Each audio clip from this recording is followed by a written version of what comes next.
The sound of military drums still echoed in my head when the lawyer read my name. "To Miss Evelyn Carter," he said, clearing his throat, "your grandfather leaves this envelope." That was it. No estate, no stocks, no mention of the man who had once told me I was the only one in the family who understood service. My father chuckled under his breath, unable to hide his satisfaction. "Guess he didn't love you much, sweetheart." The words hit harder than the 21-gun salute outside. I wanted to disappear right there in that wood-paneled room, except I couldn't. Because if Grandpa had taught me anything, it was to keep my chin up even when the world mistook silence for weakness. Everyone stared as I held the small envelope. My mother dabbed at her eyes with a tissue that hadn't absorbed a single tear. My older brother Thomas leaned back in his chair, already calculating what his share of the estate would buy him, probably another racehorse or a second vacation home. Grandpa's lawyer, Mr. Halloway, cleared his throat again. "Mrs. Carter, Mr. Carter, congratulations on inheriting the main property and associated financial accounts." My parents' eyes gleamed like polished silver. I swallowed the rising lump in my throat and turned the envelope over. The seal bore my grandfather's initials, HAC, Henry Allen Carter, 4-star general, decorated war hero, and the only person who had ever believed I could make something of myself without a man's name beside mine. After the meeting, I stepped out onto the porch of the Virginia estate. The October air was crisp heavy with the scent of cedar and gunpowder from the morning ceremony. Down the hill, Marines in dress blues folded his flag and handed it to my grandmother. She didn't look up. Inside, laughter erupted, wine glasses, clinking old grudges dissolving into new greed. Dad's voice carried above the rest. "A ticket to London. Maybe she can finally find herself a husband with a title." Their laughter followed me like shrapnel. I sat on the stone steps, fingers trembling as I opened the envelope. Inside was a single sheet of thick stationery and something that fluttered softly against the wind. The paper read, "Evelyn, you've served quietly as I once did. Now it's time you know the rest. Report to London, one-way ticket enclosed. Duty doesn't end when the uniform comes off. Grandpa." I unfolded the ticket. Washington Dulles to Heathrow one-way. Departure next morning. My breath hitched. Grandpa had always loved his cryptic missions, but this one felt different. There was no address, no instructions, just that single sentence about duty. Behind me, the door opened. "You're really going to go?" Dad asked, swirling his bourbon like he was auditioning for arrogance itself. "Yes," I said simply. He snorted. "You always were a dreamer. London's expensive, sweetheart. Don't call when the money runs out." I stood, brushed the dust from my black dress, and looked him straight in the eye. "Don't worry, Dad. I won't." That night, I packed my Navy file, my uniform, and the letter. The folded flag stayed at the foot of my bed. When I zipped the bag, I caught my reflection in the mirror, tired eyes, a straight posture, and a spark of something I hadn't felt in years: defiance. At dawn, the cab rolled through Arlington, past rows of white headstones that shimmered like frost under the rising sun. I remembered Grandpa's words during my commissioning ceremony. "When you wear that uniform, you represent every soldier who no longer can. Never forget that." At the airport, I clutched the ticket as the gate attendant scanned it. She looked up, surprised. "Ma'am, this is first class, courtesy of the Royal Embassy." "The what?" She smiled politely. "You've been upgraded." My pulse quickened. I boarded, half expecting someone to stop me, but no one did. Somewhere between the Atlantic clouds and sunrise, I read the letter again and again, trying to decipher its meaning. When the plane touched down at Heathrow, gray skies opened into drizzle. The customs officer stamped my passport and waved me through. I rolled my small suitcase toward the exit and then froze. A man in a tailored black coat stood by the barrier holding a white placard with my name written in firm, elegant script, LT, Evelyn Carter. Our eyes met. He lowered the sign and offered a crisp British salute. "Ma'am," he said in a refined accent, "if you'll follow me, the Queen wishes to see you." For a moment, I thought it was a joke. Then he held out his credentials, Royal Household embossed in gold. The crowd around us blurred into silence. I stepped toward him, heart pounding. The Queen. "Yes, ma'am, you were expected." Expected. As I followed him through the damp London air toward a black car with tinted windows, my mind raced. My family was probably still laughing back home, assuming I'd gone chasing ghosts. They had no idea what kind of ghost I was about to find. Somewhere between grief and disbelief, a strange calm settled over me. I wasn't the poor granddaughter with an empty envelope anymore. I was on assignment, one last mission from a general who never stopped giving orders, even from beyond the grave. And for the first time in years, I felt like a soldier again. The rain hadn't let up since I landed in London. It wasn't the kind of storm that shouted. It was quiet and deliberate, like the city itself was listening. The driver guided me through Heathrow's crowds with an efficiency that suggested this wasn't his first secret assignment. He spoke only when necessary, his crisp accent cutting through the hum of rolling luggage. "Ma'am, the vehicle is waiting outside." The black Bentley gleamed beneath the gray sky. Its license plate carried no numbers, only a crown.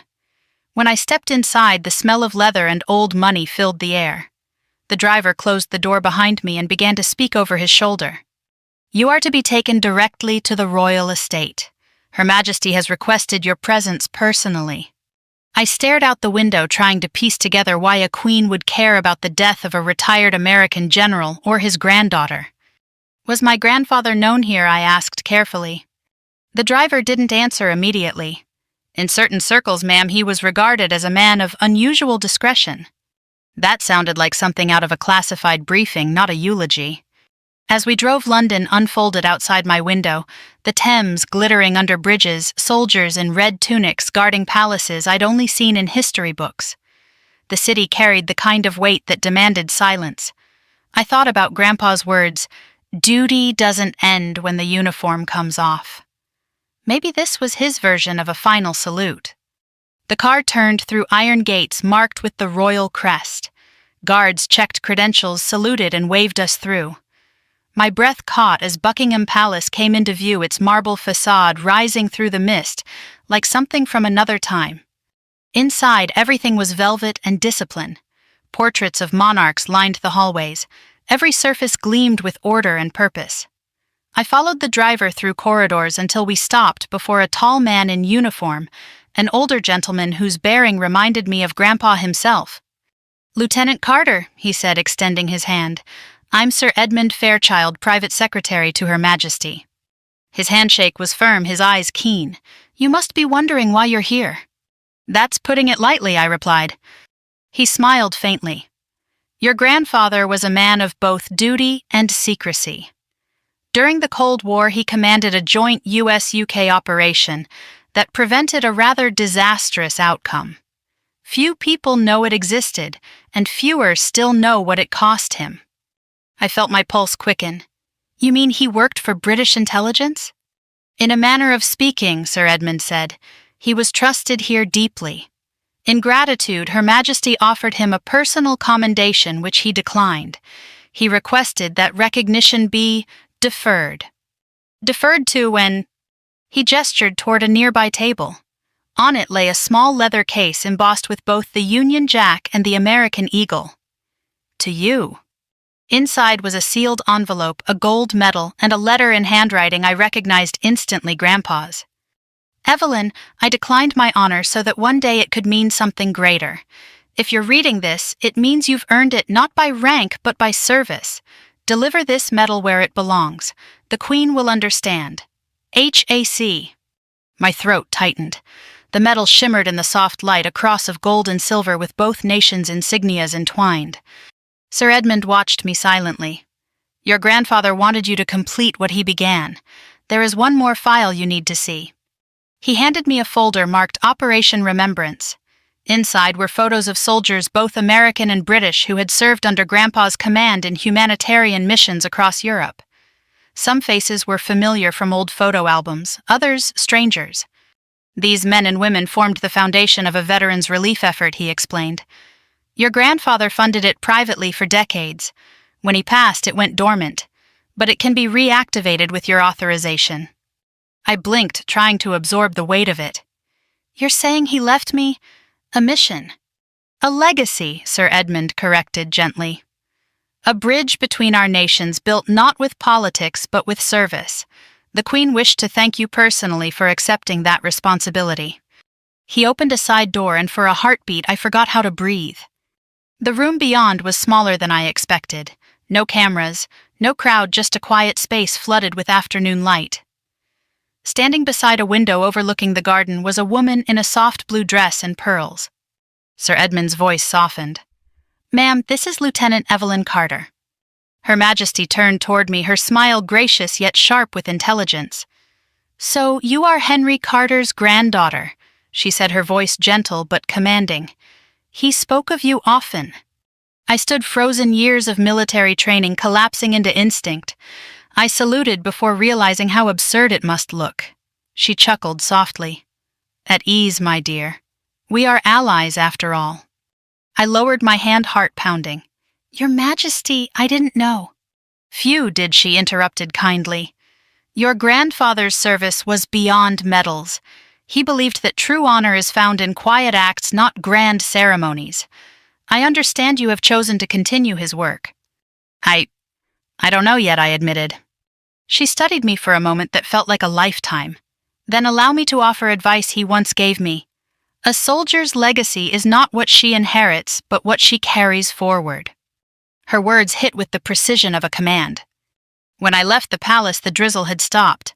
The driver waited by the car holding an umbrella. "Where to next, ma'am?" I looked down at the leather case in my hands. For the first time, I realized it wasn't about inheritance, it was about trust. Grandpa had sent me here not to receive something, but to do something. "Take me to the archives," I said quietly. "I need to know what he built." As the car pulled away, I saw the Union Jack fluttering in the distance and thought of the American flag folded in my suitcase. 2 worlds, 1 mission. And somewhere I could almost hear Grandpa's gravelly laugh. "Good girl. You're not done serving yet." The archives weren't what I expected. I'd imagined dust and silence, something ancient and ceremonial. Instead, the royal archives beneath St. James's Palace were alive with quiet precision. Men and women in suits and white gloves moved through aisles of classified boxes marked with faded symbols, MOD size NATO, and a few coded abbreviations I didn't dare decipher. Sir Edmund accompanied me, his polished shoes barely making a sound on the marble floor. "Your grandfather's materials were sealed in 1984, he explained. He left explicit instructions that they were to be opened only by a member of his direct bloodline with active service credentials." "That would explain the timing," I murmured. "He died right before my next deployment." "Exactly," he said, stopping before a security terminal. After scanning my passport and military ID, he pressed his hand to the reader. The reinforced door hissed open. Inside waited a single metal case labeled Carter Henry A. Joint Service File. He gestured. "It's yours." I lifted the lid. Inside were handwritten journals, photographs, and a stack of official letters sealed with both American and British insignias. The scent of old ink and tobacco smoke rose from the pages, so distinctly him that I had to blink back tears. Sir Edmund stood back, giving me space. "Take your time, Lieutenant." The first page of the journal began simply, "If Evelyn ever finds this, tell her that some honors are meant to be earned twice, once in life, once in memory." My hands trembled slightly as I turned the pages. Each entry chronicled operations that never made the history books: evacuations in Berlin, intelligence drops in Eastern Europe, rebuilding missions in war-torn villages. He'd worked alongside British officers, not as a soldier of rank, but as a friend who believed in the same code: leave no one behind. Tucked in the back was a faded photograph. Grandpa stood beside a younger Queen Elizabeth, both in uniform, both smiling as if they'd just survived something monumental. Beneath the photo, written in his neat military block letters, "True allies never retire." I swallowed hard. He really was one of them, wasn't he? Sir Edmund nodded. "Your grandfather's courage saved lives during a delicate period, but he refused all decorations, insisting the mission remain anonymous. He believed service should speak louder than ceremony." I traced my fingers over the photo. "Then why me? Why send me here?" "Because you followed in his footsteps," Sir Edmund said quietly. "You joined the Navy. You kept your integrity intact in a family that didn't." I looked up sharply. He didn't flinch. "His words, not mine," he added. He wanted to pass on something more than medals. He wanted you to understand what duty truly meant. He motioned toward another folder, smaller and newer. This contains his final request. He asked that it be delivered directly to Her Majesty upon your arrival. I frowned. What's inside? He gave a diplomatic smile. That is above my clearance, Lieutenant. The rest of the day passed in a blur of reading, listening, absorbing. Each document deepened my understanding of who my grandfather really was, a man who used his influence not to seek power, but to protect it. When we left the archives, dusk had settled over London, and the city glowed like candlelight beneath the fog. Her Majesty requests your presence once more, Sir Edmund said as we reached the car. She wishes to speak privately. The palace gates opened again, but this time the air felt heavier, more reverent. The guards nodded as if they already knew who I was. A footman led me to a smaller room richly lit by gold sconces. The Queen stood by the fireplace, hands folded, her gaze thoughtful. Lieutenant Carter, she said, you've seen the records. Yes, ma'am, I said, standing at attention before catching myself. Your Majesty. Formality suits you, she said with a faint smile. But please relax. You've inherited enough discipline for 2 generations. I smiled, but it faltered quickly. Your Majesty, I don't understand why my grandfather involved you in all this. He could have just left me a letter. She walked closer, her expression softening. He knew a letter wouldn't be enough. He wanted you to feel the weight of service, to know that your family's legacy isn't about wealth but stewardship. Stewardship. The Queen nodded. Your grandfather helped establish a joint fund decades ago, what we now call the Remembrance Foundation. It was created to support injured veterans and their families across both our nations. When he retired, the fund's American branch fell dormant. He hoped you would revive it. I blinked. Me? Who better, she said simply. You understand both duty and compassion. The general was clear his estate was never meant for indulgence. It was meant for impact. She stepped aside and gestured to a velvet box on the mantel. Inside you'll find his commendation, the one he declined. I opened it carefully. The metal shimmered gold and crimson, engraved with the words, "For service beyond borders." I felt a lump rise in my throat. Your grandfather's final wish, she continued, was that you accept it in his stead on behalf of every soldier who served quietly without recognition. I could barely speak. I don't deserve this. The Queen smiled faintly. Neither did he, according to himself. That was precisely why he did. For a long moment the room was silent except for the ticking of the clock. Finally, she extended her hand. Lieutenant Carter, may I?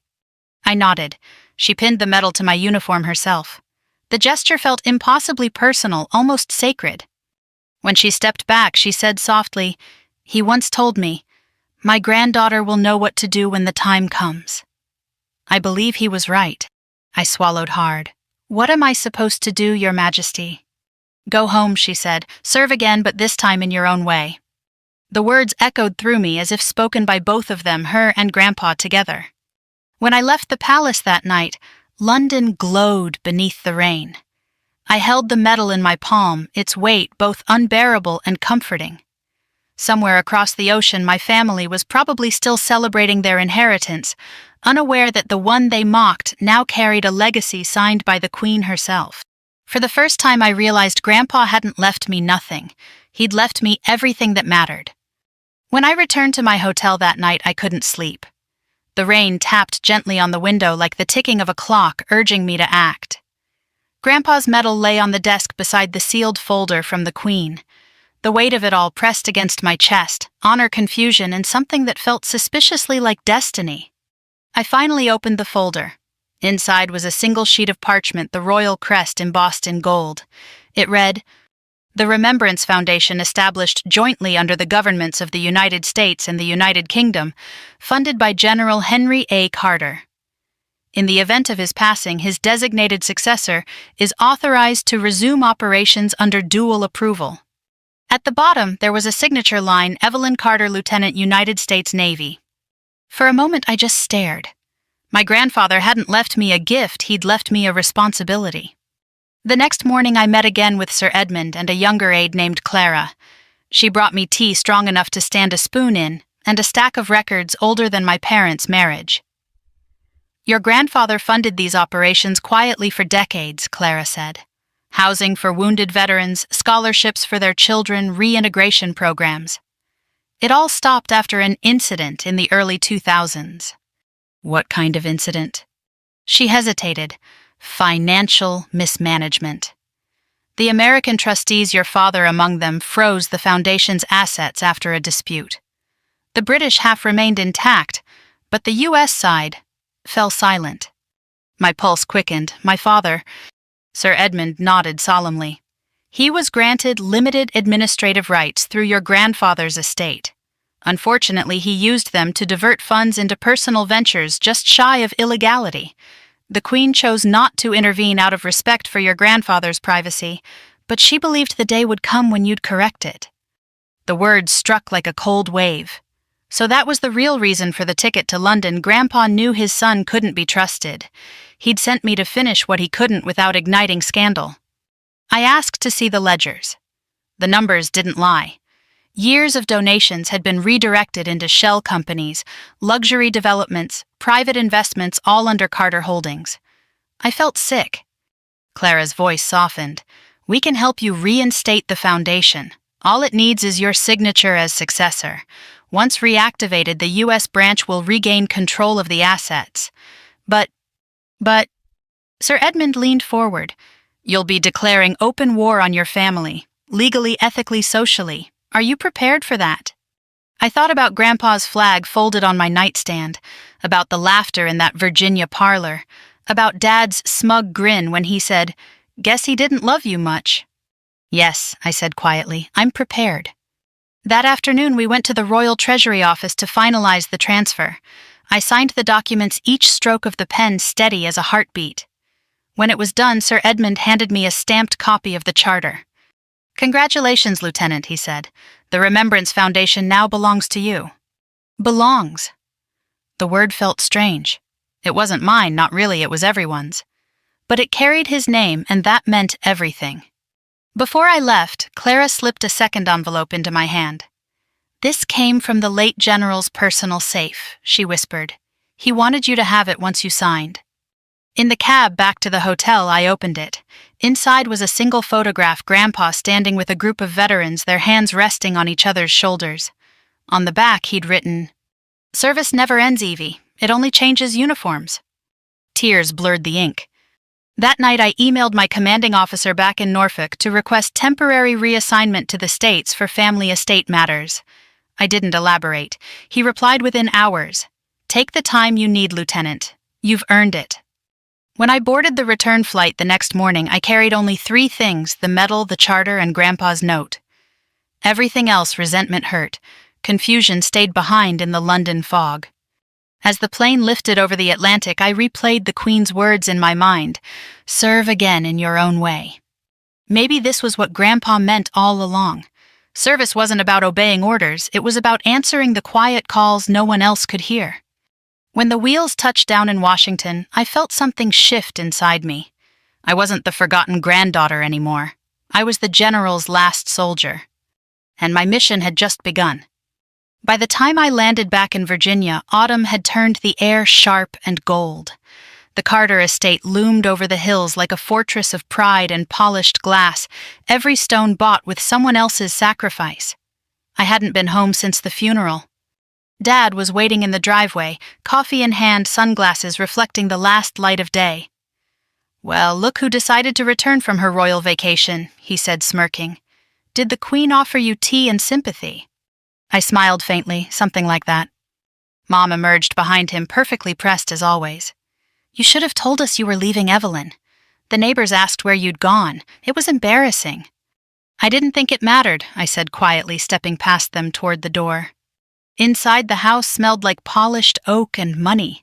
The same family portraits hung on the walls, Grandpa's military photo right in the center, surrounded by my father's golf trophies and my brother's college awards. His uniform looked out of place among all that ego.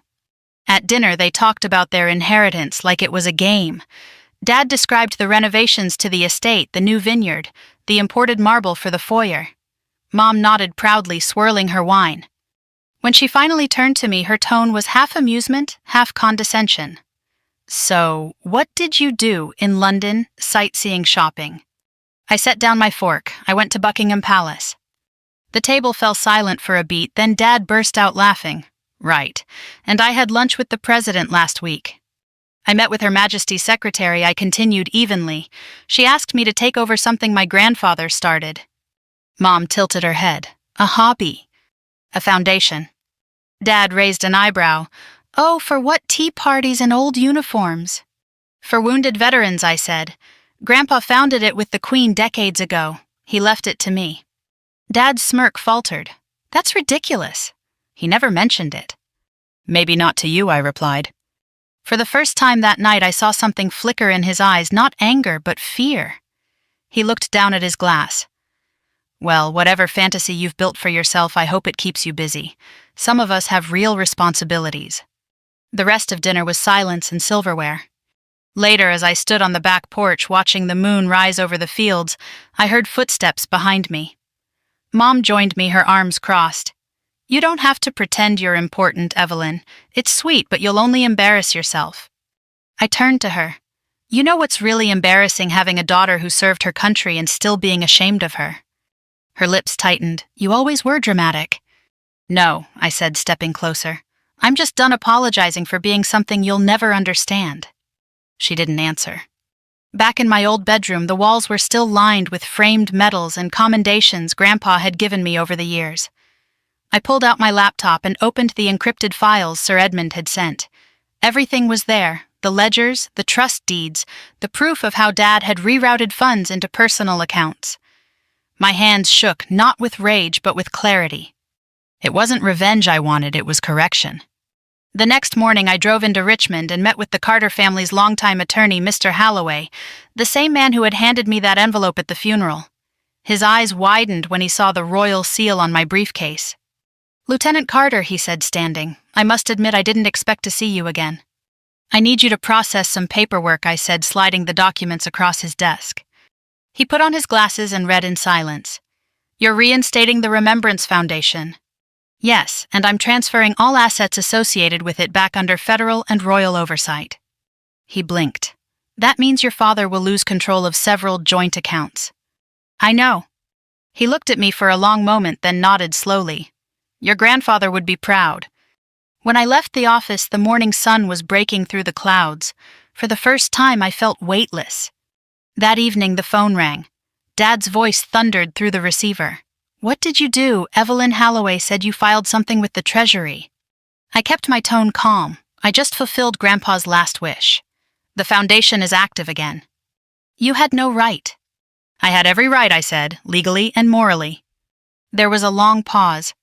When he finally spoke, his voice was quieter. You don't understand how this looks. I think I do. It looks like accountability. I hung up before he could answer. Outside, the night air smelled like rain again. I stepped onto the porch and looked up at the stars. Somewhere, Grandpa was probably chuckling, not in triumph, but in relief. I wasn't angry anymore. I was just free. And as the cicadas hummed and the wind rustled through the trees, I whispered the words he'd once told me as a child. Stand your ground, Evie. Someday they'll salute you. I didn't need their approval anymore. The salute was already mine. 3 days later, I was halfway through morning coffee when my phone began vibrating nonstop. Texts, news alerts, and missed calls lit up the screen like fireworks. At first, I thought something had gone wrong with the foundation paperwork. Then I saw the headline. Queen endorses U.S.-UK Veterans Trust General Carter's granddaughter to lead joint reactivation. There, it was my name right under Grandpa's. Lieutenant Evelyn Carter, United States Navy Reserve, appointed director of the Remembrance Foundation. The article included a photo I hadn't known existed, me standing beside Sir Edmund outside Buckingham Palace, the medal pinned to my uniform. The caption read, Honoring a Legacy of Service Across Generations. By the time I finished reading, the phone was already ringing again. Dad. I took a slow breath before answering. Morning, Dad. Morning. Do you have any idea what's happening? There's a picture of you with the Queen in the paper. What the hell did you do? Exactly what Grandpa asked me to, I said calmly. I reinstated his foundation. You went behind my back. Do you realize what this means for our family finances? The accounts, the properties? They were never ours, I interrupted. They belonged to the veterans. His voice hardened. You think you're some kind of hero now? No, I said softly. I think I finally stopped pretending I wasn't one. He hung up. By noon, reporters had started calling the estate. My brother texted, You really went royal, huh? My mother simply wrote, We need to talk. When I arrived that evening, the front gate was already open, an unspoken symbol that the family walls had cracked. Dad was pacing the foyer, sleeves rolled up, tie loosened, eyes red. Evelyn, he said, voice tight, you've humiliated us. I met his gaze evenly. No, Dad, I revealed us. His jaw clenched. You think you're better than your own family now? I think I learned from the only member who understood honor. Mom stepped forward, wringing her hands. Your father worked hard for everything he has. With Grandpa's money, I cut in. Money that was supposed to rebuild homes for veterans. Money you turned into vineyards and vacation houses. For a moment, no one spoke. Then Dad exploded. You're ungrateful. You'd be nothing without this family name. Funny, I said, pulling the folded document from my coat. That's exactly what I came to talk about. I placed the charter of the Remembrance Foundation on the table. As of yesterday, the trust is under federal and royal protection. Every dollar that was misused is being returned to its rightful purpose. You'll receive a formal audit notice within a week. His face drained of color. You wouldn't. I already did. Mom's voice trembled. Evelyn, this is going to ruin us. No, I said gently. It's going to save us, just not in the way you think. Dad turned away, gripping the edge of the table until his knuckles went white. You've disgraced your grandfather's memory. I stepped closer. No, Dad, I honored it. You're just upset that for once you're not the one wearing the uniform. The words hung in the air like thunder after lightning. When I left, the house behind me felt smaller somehow, the mansion, the paintings, the trophies. They all looked like stage props now. That night, I sat in my car on the hill overlooking the estate. The porch lights flickered tiny and fragile while my phone buzzed again, this time with a call from Sir Edmund. Lieutenant Carter, he said warmly. I trust you've seen the news coverage. I have. Her Majesty was pleased. She asked me to convey her personal congratulations and to inform you that your speech at the Foundation's inauguration has been scheduled for next week. What? There will be representatives from both governments, several generals, and a few veterans' families. It's a significant occasion. I laughed nervously. I'm not a politician, Sir Edmund. No, he said, and that's precisely why you're the right person. Your grandfather wanted someone who could speak from the heart, not the podium. The next week passed in a blur of preparations. I rehearsed in front of the mirror, then stopped. Grandpa would have hated that. He always said, speak plain, Evie. Truth doesn't need polish. The day of the ceremony, the auditorium in D.C. was packed, rows of uniforms, ribbons, and medals shining under the lights. A portrait of General Henry A. Carter stood beside the stage, draped with both flags. When they called my name, I walked to the podium, the sound of my heels echoing like drum beats. Good morning, I began, voice steady. When I was a little girl, my grandfather told me that a soldier never truly retires, she just changes her battlefield. I didn't understand what he meant until now. I spoke about honor, about service, about what it meant to carry a legacy that wasn't built on wealth but on faith in humanity. I talked about the veterans who came home and were forgotten, and how this foundation would make sure they never were again.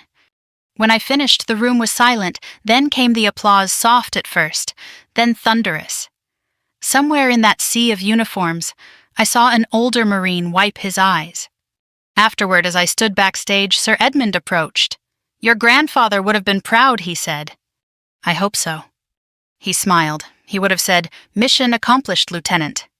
That night, as I drove home, my phone lit up with a new message from an unknown number. It was Dad. Your speech was something. I didn't understand before. I do now. I'm sorry. I stared at the words until they blurred. For the first time, the silence between us felt less like a wall and more like a bridge waiting to be crossed. I didn't reply, not yet. Some truths didn't need words, they just needed time. Outside, the night sky stretched wide and full of stars, the same kind Grandpa used to chart missions by. I rolled down the window, breathed in the cold air, and whispered, Roger that, sir. 6 months later, spring rolled over Virginia like a quiet redemption. The vineyard behind the Carter estate bloomed again, but this time without the hollow pride that once choked it. The headlines had faded, the audits were done, and the Remembrance Foundation was thriving, homes built, scholarships granted, and forgotten soldiers honored. But I hadn't been back since the night of our confrontation. Not until today. The car engine purred softly as I parked beneath the old oak tree Grandpa planted the year I was born. The wind smelled faintly of lilac and rain. I stepped out in my navy dress uniform, the metal gleaming faintly in the overcast light. It wasn't about show, it was about respect. The front door opened before I could knock. Mom stood there, smaller somehow, her voice uncertain. "You look beautiful, Evelyn." "Thank you, Mom." She hesitated. "Your father's in the garden." I nodded and walked past her down the familiar stone path that led to Grandpa's memorial. He'd been buried under the flag he once saluted beneath a marble plaque that read, "Jen." Henry A. Carter served both duty and humanity. Dad was kneeling by the grave, trimming the grass around it with quiet precision. His once impeccable hair was now streaked with silver. When he looked up, there was no arrogance, only weariness. "I didn't think you'd come," he said softly. "I wasn't sure I would," I admitted. He set down the shears, exhaled slowly. "I needed time to face what I'd done to him, to you, to what our name stood for." I watched him straighten the small US and UK flags on either side of the stone. "He'd like this," I said, "two nations side by side." He smiled faintly. He always believed strength came from alliances. "I never understood that until I watched your speech." We stood in silence for a while. Birds sang somewhere in the distance, the world alive again. Finally, he turned toward me. "You know I was angry at first. Thought you'd betrayed us. But then I realized you were the only one who remembered who we were supposed to be." I swallowed the knot in my throat. I didn't want to destroy anything, Dad. I just couldn't let his work die in greed. He nodded slowly. "You didn't destroy it. You redeemed it." The air between us softened, fragile but honest. He reached into his pocket and pulled out a small weathered box. "Your grandfather gave this to me after my first promotion. I never opened it. I wasn't ready." He handed it to me. Inside was a single silver chess piece, the queen. "One day, give this to the person who understands the game better than you ever did," Dad recited quietly. "He must have known it'd be you." I laughed, half choking on tears. He always did love his symbolism. We stood there for a long while, not as adversaries, but as two soldiers on the same side for once. When Mom joined us, she was holding a bouquet of white roses. "I'm sorry," she said before I could speak. "For what I said at the will reading. For what I thought of you." I took her hand gently. "It's okay, Mom.